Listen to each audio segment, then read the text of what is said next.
Hello friends, welcome back to my YouTube channel. आज हम कर रहे हैं ईवीजीसी फीमेल का जो एग्ज़ाम हुआ था 7 जुलाई को, उसका reasoning part. Let's get started. Question number 1। 8 people are sitting in two parallel rows containing 4 people each in such a way that there is equal distance between adjacent persons। मतलब ऐसे बैठे हैं, ठीक है। बट हम पहले से पर्सन को नहीं बिठा सकते क्योंकि हमारे को नहीं पता किसकी किस तरफ कितने हैं। इन रो वन है ये, और किस तरफ देख रहे हैं? साउथ फेसिंग में। तो साउथ फेसिंग में, और यहाँ पे कौन बैठा है? B, C, E and F. और रो 2 जो कि नॉर्थ देख रही हैं, उसके एडजेसेंट बैठे हैं, और वहाँ पे बैठा है P, N, L and J. Thus each person faces another person from the other row. E sit second to the right of F. देखो साउथ में देख रहे हैं तो उसका राइट कहाँ होगा? इस तरफ। सेकेंड राइट में है ई एफ के, ठीक है, मैंने 3% बिठा दिया। ऐसी रो 2 में भी 3% आ जाएंगे उसके as adjacent. The one facing F is an immediate neighbour of N. जो एफ को फेस कर रहा है वो एन का इमीडिएट नेबर है। तो इसमें दो पॉसिबिलिटी बन रहे हैं। देखो एक तो एन यहाँ पे आ जाएगा, और एक और क्या पॉसिबिलिटी बन रही है वो मैं आपको दिखा देती हूँ। देखो ई एफ, मतलब ई, ये एफ हो गया, एक स्पेस खाली, और ये ई हो गया। और ये एफ के जो फेस करके बैठा है उसके इमीडिएट नेबर में है एन। तो मैं एक यहाँ पे नेबर बना देती हूँ, एन हो गया। इसमें 4% हो गए, इसमें और कोई नहीं आएगा, ठीक है। J sits the immediate left of L. L के इमीडिएट लेफ्ट में जे बैठा है, एंड जे फेसिस सी। देखो जे को जहाँ बिठाऊंगी उसको फेस में सी करना है, मतलब मैं जे को यहाँ बिठा सकती हूँ, और यहाँ पे सॉरी सॉरी सॉरी सॉरी क्या बोल रहे हैं? J sits to the immediate left of L. L के इमीडिएट लेफ्ट में मैं जे बिठाऊंगी, और जे किसको फेस कर रहा है? सी को। यहाँ पे मैं अगर एल बिठाऊंगी, एल के इमीडिएट लेफ्ट में जे, और जे किसको फेस कर रहा है? सी को, है ना। अब क्या बोला? C is not an immediate neighbour of F. C F का नेबर नहीं है, ठीक है। यहाँ पे तो ठीक है, यहाँ पे तो सी और एफ एडजेसेंट आ गए इसलिए नेबर हो गया, तो ये वाली पॉसिबिलिटी हमारी गलत हो गई। अब देख लेते हैं अब कौन सा पर्सन रहेगा। यहाँ बी आ जाएगा, चार चार ही तो पर्सन है ना, यहाँ पे पी आ जाएगा। अब क्या पूछा है? Who among the following faces B. B को कौन फेस कर रहा है? एन। तो आंसर क्या हो गया? Option number 4 is the correct answer. ये क्वेश्चन हिंदी में आप देख लीजिए, क्या है? बी के सम्मुख कौन है? वो है N, option number 4। Question number 2। In the following series only one letter cluster is wrong. एक गलत। निम्नलिखित श्रृंखला में केवल एक अक्षर समूह गलत है। गलत अक्षर समूह का ज्ञात कीजिए। देखो ए, बी, सी, डी, ई, ये तो सही है, फर्स्ट लेटर तो ठीक है। सेकंड देखते हैं, B, C, D, E and F, ये भी ठीक है। थर्ड लेटर देखते हैं अब, डी से ई, ई से एफ, एफ से जी। यहाँ पे जी होना चाहिए था, तो कौन सा गलत है? डी, ई, एच, यहाँ पे जी होना था। Option number 3 is the correct answer. सिलॉक का क्वेश्चन है, देख लीजिए। इसको हम 150 मेथड से करेंगे। देखो सबसे पहले कंक्लूजन पढ़ना है। Some carrots are tomatoes. Carrots ये रही, टोमेटोज ये रहा। देखो इसमें तो हमारे को कुछ करने की ज़रूरत नहीं है। ये नेगेटिव स्टेटमेंट है, ये पॉजिटिव स्टेटमेंट है। नेगेटिव पॉजिटिव से हमेशा कंक्लूजन नेगेटिव ही बनेगा, और यहाँ पे ये कंक्लूजन क्या है? पॉजिटिव। तो हमारा आंसर क्या हो गया? फर्स्ट तो होगा ही नहीं क्योंकि पॉजिटिव बन नहीं सकता। अब सेकंड देखते हैं conclusion. Some potatoes are onions. देखो अब पोटैटोज कहाँ है? ये रहा, और ऑनियंस ये रहा। इनको कनेक्ट करने के लिए टोमेटो टोमेटो ठीक है, बट दोनों टोमेटो के पास कितने हैं? 50-50 पॉइंट्स। और दो स्टेटमेंट कनेक्ट करने के लिए एक के पास 100 पॉइंट्स होना ज़रूरी है, इसलिए ये भी कनेक्ट नहीं होगी दोनों। तो आंसर क्या हो गया हमारा? Option number 1। Neither conclusion 1 no second follows. Option number 1 is the correct answer. ये हिंदी में है, सिलॉक का क्वेश्चन आप देख लीजिए। क्वेश्चन नंबर 4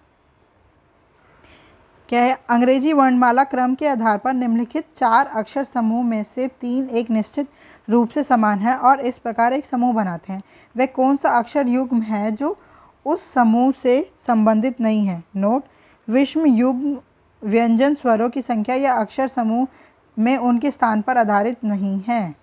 तो अब देख लेते हैं। देखो एल से ओ -2, क्यू से ओ -2, एल से एन था, मैंने ओ बोल दिया गलती से। आप एच से एफ -2, के से आई -2, आर से पी -2, u से o, देखो u 21 पे आता है, o 15 पे आता है, ये तो -6 हो गया। तो आंसर क्या हो गया हमारा? ऑप्शन नंबर 3,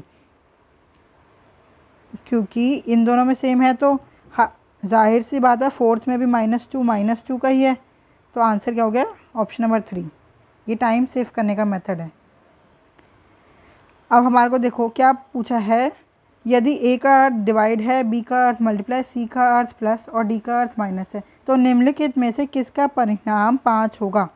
5 पूछ रहा है वो, तो आंसर आपको बता दिया 5 है। तो सबसे पहले हम डिवाइड वाला देख लेते हैं, जिसमें डिवाइड फिट बैठ रहा है तो ठीक है, नहीं बैठ रहा तो उस ऑप्शन को एलिमिनेट कर दो।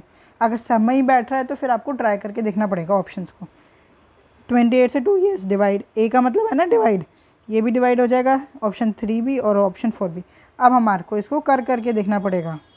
करते हैं फर्स्ट वाले को। देखो 28 divide by 2, B means multiply 3, C means +6 -7। 2 के टेबल में 28 किस पे आता है? 14 पे। 14 3 ज़ा 42 + 6 -7, तो आंसर क्या इतना आ गया? 41। तो ये तो गलत हो गया। सेकंड देखते हैं आप, 35 डिवाइड बाय 5, डी का मतलब क्या है? -9, बी का मतलब मल्टीप्लाई 2, सी का मतलब +5। ठीक है, अब देखो 5 7 ज़ा 35 और 9 2 ज़ा 18, तो क्या बचा? 7 - 18 + 5। देखो प्लस में कितना है? 7 5 12, 12 में से 18 गया -6, क्योंकि माइनस का बड़ा है, तो ये भी नहीं हुआ। थर्ड ऑप्शन देखते हैं, यहाँ पे कर लेते हैं। 42 divide by 3 -8 multiply by 2 + 4।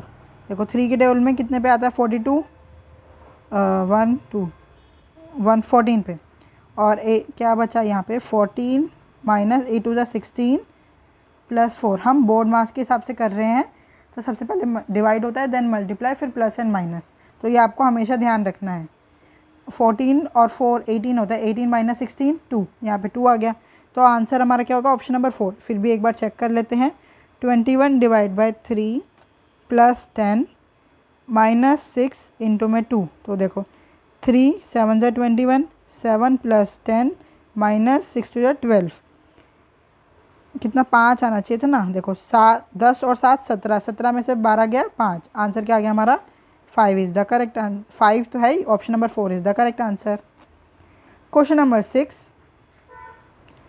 This question is based on 5 3 digit numbers. ये नंबर हैं, देखो इसमें फर्स्ट डिजिट क्या है? 8, second digit 9 and third digit 7, ये एग्जाम्पल में भी दे रखा है। और नोट क्या है? All operation to be done from left to right, left to right ही करना है हमें।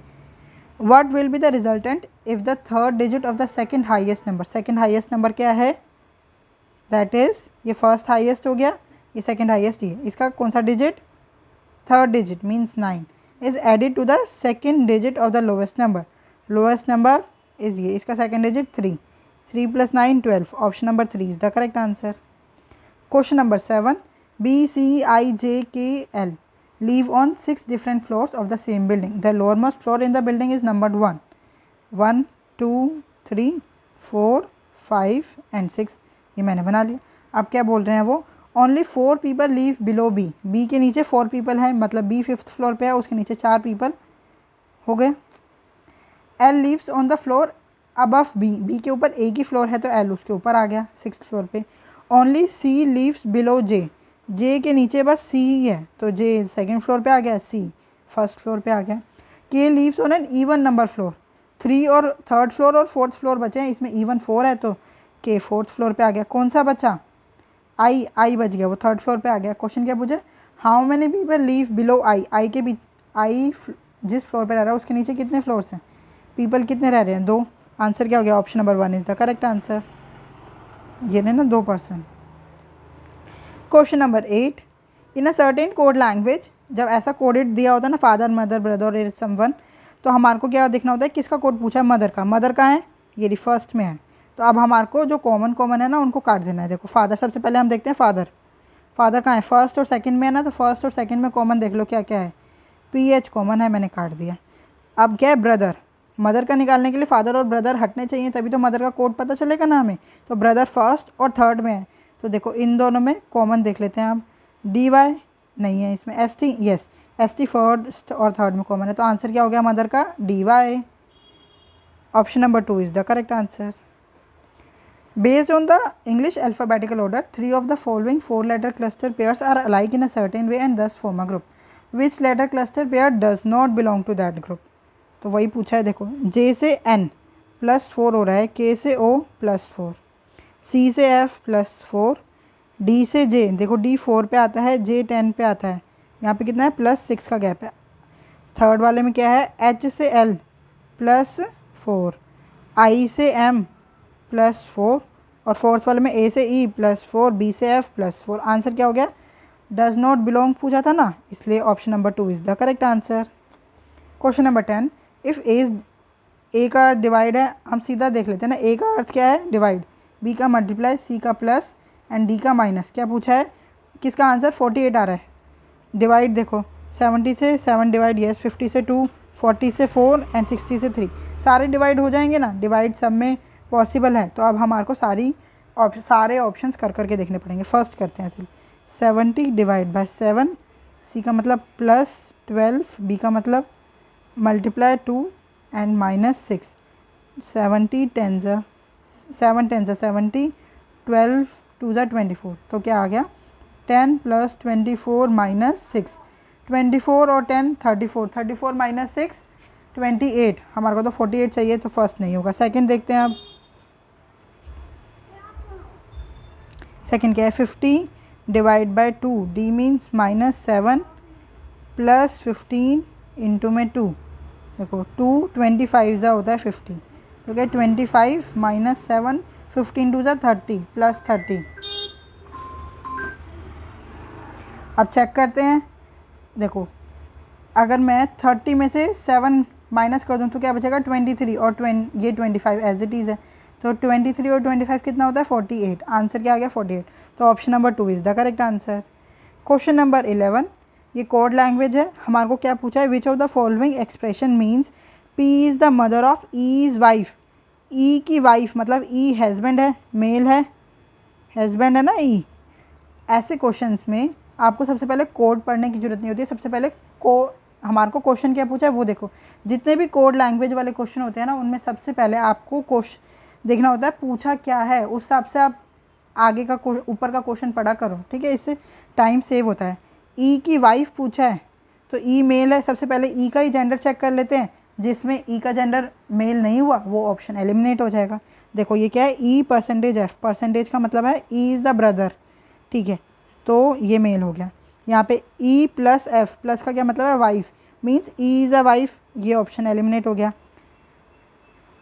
थर्ड वाले में देखते हैं ई + Q प्लस मीन्स वाइफ, तो ये भी फीमेल हो गई, ये भी गलत हो गया. फोर्थ वाले में देखते हैं क्या है? Q - E, माइनस का मतलब है F मतलब फादर.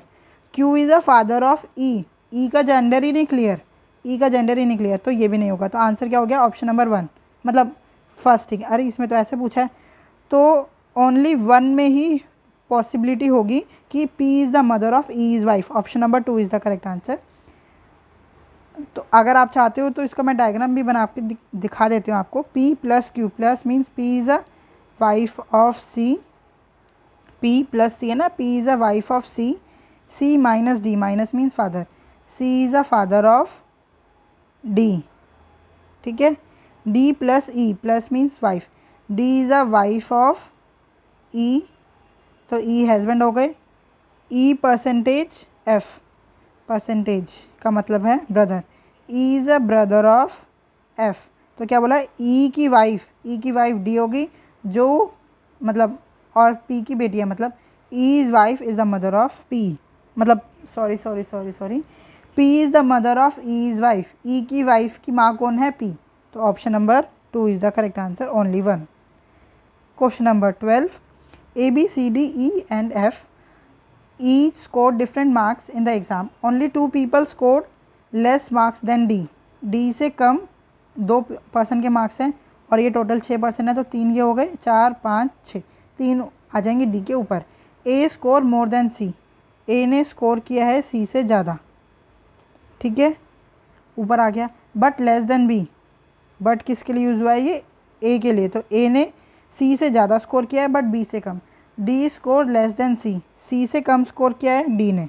अब देखो यहाँ पे D कहाँ है? 4th नंबर पे. और उसके ऊपर 3% हमारे को पॉसिबिलिटी पता चल गई, तो लिख देते हैं बी, ए एंड सी। अब क्या बोला है, F did not score the minimum marks, मतलब सबसे नीचे एफ नहीं आएगा, तो मतलब उससे ऊपर आ जाएगा। तो कौन बचा, ई बचा, ई ने सबसे कम स्कोर किया है। क्या पूछा है, how many people score less than C, C से कम कितने परसेंट ने स्कोर किया है, 3% ने। डी, एफ एंड ई ने। आंसर क्या हो गया, option number 3 is the correct answer.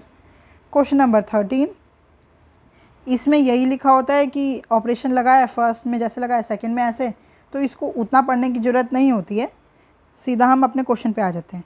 तो क्या है, देखो ये सारे ना मेथड टाइम सेव करने के मेथड होते हैं कि आप ऑप्शन बस क्वेश्चन में देखो आपको पूछा क्या है, डज नॉट बिलोंग पूछा है या सिमिलर पूछा है, वो बस आपको प्रैक्टिस कर करके ना आपको ये आदत हो जाएगी कि बस पर्टिकुलर उसी पे ही आपकी नज़र जाएगी। तो ऐसे देखो, अब हमारे को क्या लॉजिक बन रहा है, -2 -2 -2, ऐसे इसमें भी चेक कर लेते हैं, -2 -2 एंड -2। ऑप्शन में देख लेते हैं, देखो 28 24 -4 हो गया, ये तो गलत हो गया। 12 से 10 -2, ठीक है। 10 से 8 -2, 8 से 6 -2, option number 2 is the correct answer. और में तो नहीं हो रहा, तो आंसर क्या हो गया, option number 2 is the correct answer. Question number 14, क्या है, यह प्रश्न नीचे दिए गए शब्दों पर आधारित है। क्या पूछा है, प्रत्येक शब्द में यदि प्रत्येक अक्षर को अंग्रेजी वर्णमाला क्रम में तत्काल अगले अक्षर से बदल दिया जाए तो इस प्रकार बने अक्षर समूह में कोई स्वर नहीं होगा। कितने अक्षर समूह में कोई स्वर नहीं होगा, यही पूछना है। सबसे पहले तो +1 कर देते हैं हम, एफ, ए का बी, आर का एस, इसमें तो कोई स्वर नहीं है। एम का एन, ओ का पी, एन का ओ, इसमें एक स्वर आ गया, मतलब वोवल आ गया। डी का ई, ये भी वोवल है, इसको हम लिखते ही नहीं आगे। फिर एल का एम, ओ का पी, जी का जी एच, तो इसमें भी कोई वोवल नहीं है। तो आंसर क्या हो गया, 2 words which will have no vowels, option number 4 is the correct answer. Question number 15, क्या बोल रहे हैं वो, how many letters are there in the English alphabetical order between the first letter of the first word from the right. Right है, इससे first letter ये रहा, उसका first word G, and second letter of the third word from the left, left से third word 1 2 and 3, ये kid है, उसका कौन सा letter, second letter means I. G और आई के बीच में इंग्लिश अल्फ़ाबेटिकल ऑर्डर के बीच में कितने वर्ड्स आते हैं, देखो जी और आई साथ साथ है, बीच में एच ही आता है, तो कितने वर्ड आएंगे, एक, option number 1 3 is the correct answer. Question number 16, each of L M N O P Q and R has an exam on different day of a week starting from Monday and ending on Sunday of the same week. Monday, Tuesday, Wednesday, Thursday, Friday, Saturday and Sunday.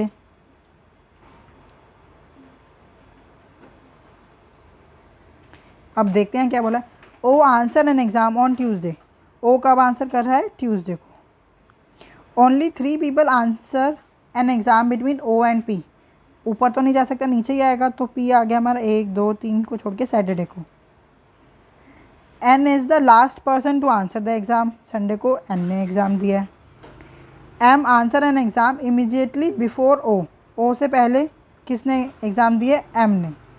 Are answer N exam on one of the days before P से पहले किसने दिया है, are ने, कितना पहले नहीं पता, but immediately after L, but R ने दिया है एल के बाद किसने दिया है, आर ने, ठीक है, लिखा है ना, but means R answer immediately after L, ठीक है। अब देखो पी अभी नहीं बिठा सकते हैं, नेक्स्ट स्टेटमेंट पढ़ते हैं, क्या है, L answer N exam immediately after O के बाद किसने दिया है, एल ने, तो अब आ गया ना, ओ के बाद एल के बाद आर और ए की स्पेस बचा, वहाँ पे नहीं पता कौन आएगा, मतलब अभी देख लेते हैं कौन आएगा, और उसके बीच में पी है, तो क्यू आ जाएगा बीच में ऑप्शन के हिसाब से। अब क्या पूछा है, on which day does Q answer the exam, Q ने किस दिन दिया है, फ्राइडे को, option number 2 is the correct answer. Question number 17, in the following series only 1 letter cluster is wrong, find out the wrong letter cluster. देखो A से जी जाने के लिए +6 हुआ है, जी से एम +6, एम से एस +6, एस से वाई, एस 19 पे आता है, वाई 25 पे +6, वाई से डी देखो y 25 पे आता है, d कितने पे आता है 4 पे, तो कितने का गैप यहाँ पे, तो 5 का ही गैप है, यहाँ पे e आना चाहिए था। आंसर क्या हो गया, option number 1 is the correct answer, DHI गलत है। क्वेश्चन नंबर 18, ये भी वही है, हमारे को इसमें रिलेशन देखना है, देखते हैं। देखो 5 3 ज़ा 15 इंटू 3, 15 से 30 इंटू 2 फिर +1, क्या हो रहा है इंटू 3 इंटू 2 +1। सेकेंड में भी देखते हैं, 6 3 ज़ा 18, 18 2 ज़ा 36 और फिर 36 +1 इंटू 2 इंटू 3 इंटू 2 और +1। अब ऑप्शन में देखते हैं, 8 2 ज़ा 16 इंटू 3 होना है, 3 3 ज़ा 9, 9 2 ज़ा 18, ठीक है, 18 +1 होना था, या +2 हो गया। देखो 1 3 ज़ा 3, 3 2 ज़ा 6, 6 +1 7, yes option number 3 is the correct answer. Fourth में भी देखोगे तो 9 9 3 ज़ा पूछा है ना, 9 3 ज़ा 27 होता है, तो ये गलत हो जाएगा। क्वेश्चन नंबर 19, क्या पूछा है उन्होंने, निम्नलिखित में से कौन सा अक्षर समूह हैश और परसेंटेज को प्रतिस्थापित करना चाहिए ताकि S2 के बाईं ओर अक्षर समूह युग्म के बीच का पैटर्न और संबंध S2 के दाईं ओर भी समान हो। बाईं और दाईं मतलब लेफ्ट और राइट समान होना चाहिए। देखो ऐसे क्वेश्चंस को ना जब भी हमारे को पैटर्न बनाना हो ऑप्शन से करते हैं। देखो फर्स्ट ऑप्शन सबसे पहले उठाती हूँ मैं, हैश की जगह लिख रही हूँ मैं PS एंड R, उसका रिलेशन TW एंड V से बनाना है मेरे को।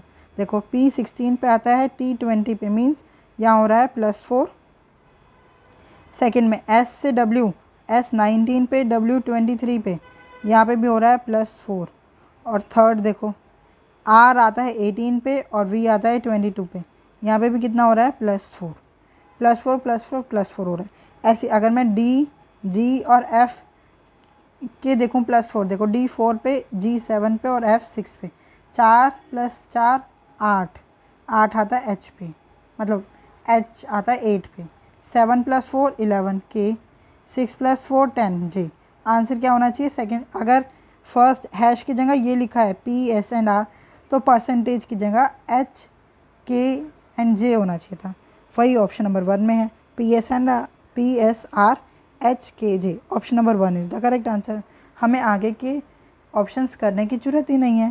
क्वेश्चन नंबर 20, क्या पूछा है, ये एक 5 लेटर वर्ड्स हैं, 3 डिजिट एंड 5 लेटर। क्या पूछा है, यदि सबसे बड़ी संख्या के तीसरे अंक को, सबसे बड़ी संख्या कौन सी है यहाँ पे, ये रहा, इसका तीसरा अंक ये रहा।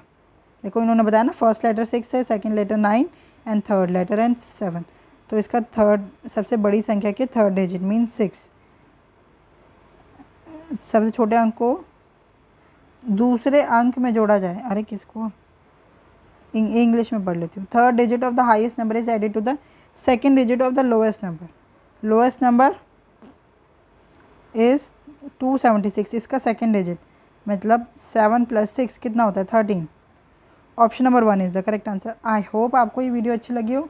अगर आपको कोई भी डाउट है तो आप हमसे जुड़ सकते हैं @maths PS1 टेलीग्राम ग्रुप पे। Thank you, keep learning, keep practising.